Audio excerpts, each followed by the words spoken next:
So we're out here in the beautiful Beacon Hill neighborhood of South Seattle.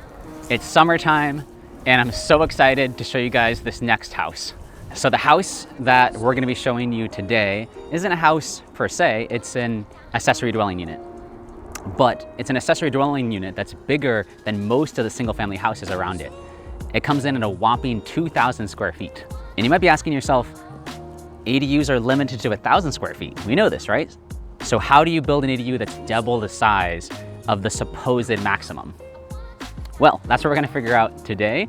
And I'm super excited to introduce you to the man who spent years delving through the Seattle Building Code to ferret out every nook and cranny to maximize this house.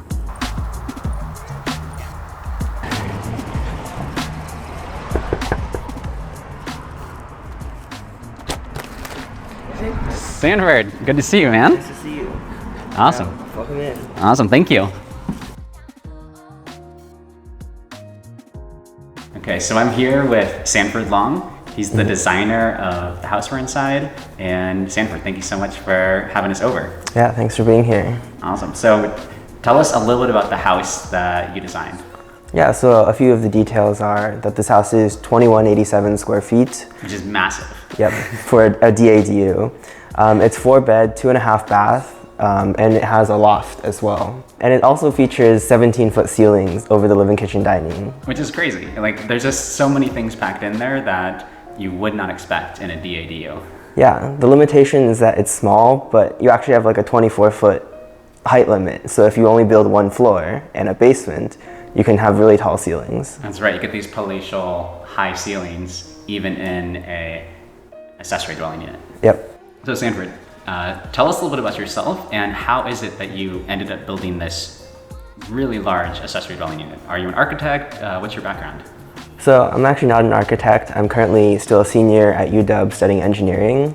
But during 2020 and during like the height of COVID, I really got into the new like ADU, DADU, like new land use codes. And through studying all the codes and the different exemptions, I realized that there are actually a lot of different loopholes and things you can do to really push the boundary on what is possible. So what is the normal limit on ADUs? So the standard limit that the city sets is it can only be 1,000 gross floor area. So I assume when you first started looking at this back in 2020, you saw that limit. And then what tipped you off? Like, what's the biggest trick or the biggest loophole in the code that allowed you to more than double the square footage on this build? When I first saw the limit was 1,000 gross floor area, I was like, what is a gross floor area?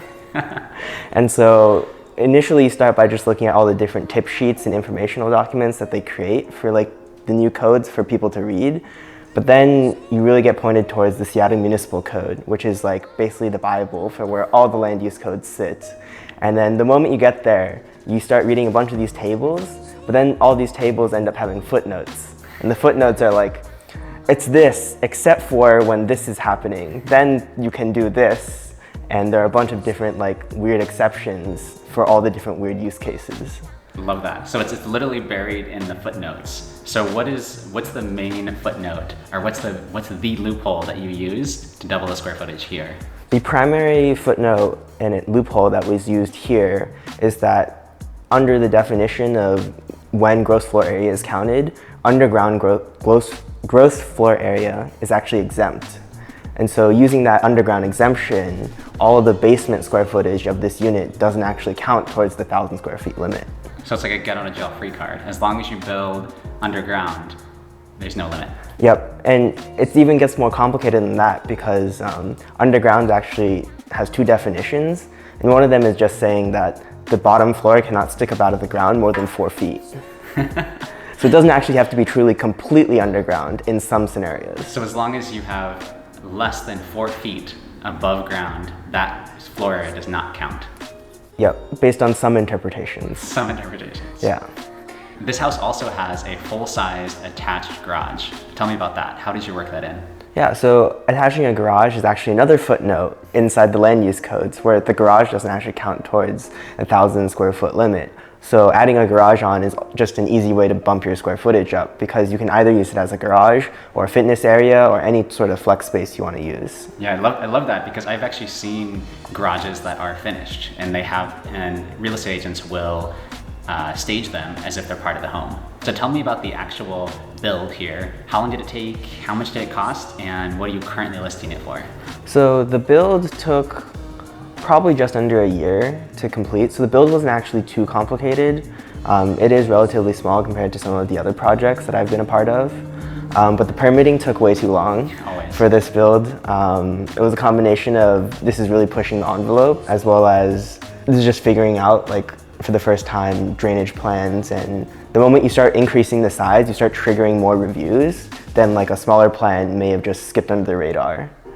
Right, because you actually drew all the drainage plans yourself, right? Yep, so on this plan, I actually didn't use a civil engineer. I just drew the drainage plans myself. Love that. Because I didn't think it was actually going to be that hard. But I ended up going with 3 drainage cycles, but eventually I figured it out, and I now understand the tricks to drawing the drainage plans. Which is awesome, right? Go through the drainage plan, which everyone is afraid of, and you came out relatively unscathed. So what is the thing, after going through all that, like learning how to do drainage, reading all the footnotes, figuring out all the loopholes, what are some of the lessons or things that you're going to take with you to the next build you're going to do, things that you learned here? The primary lesson from this one is, well, this one was very much more like a proof of concept of what's possible. But realistically, this type of build is like really expensive for this area. We were okay in that we had very low holding costs because of the initial property purchase was actually quite low, so we could actually hold and take our time on this project. But if we're really looking to scale this up and do more of this, we're really looking to push expanding the square footage into more expensive, higher end areas where space is in more of a demand. That makes sense. Yeah, you want to maximize dollar per square foot sale price. Yeah, which really requires pushing into those higher end locations where land is more scarce. But if you're then able to maximize on those lots, you can extract so much more value. Sanford, thank you so much for the tour of the house and the tour of Seattle's building code. It's amazing to see what you've done here, maximizing this build. Yeah, thanks for stopping by. Dude, always good to see you, man. You too. Bye, Sanford. Loved getting to talk to Sanford and seeing his house. It's really a test piece on what a maximal ADU really looks like. You know, many ADUs are 1,000 square feet or even much smaller, around 600 square feet. And he built something that's 2,100 plus, which is amazing. And it shows kind of the versatility of what's possible when you do backyard builds. So you know to say anything? No. Unless you want to say something. No, I'm good. I was just on camera. He said enough, okay? Quit sulking, dude. You're gonna be famous one of these days. You're gonna be famous.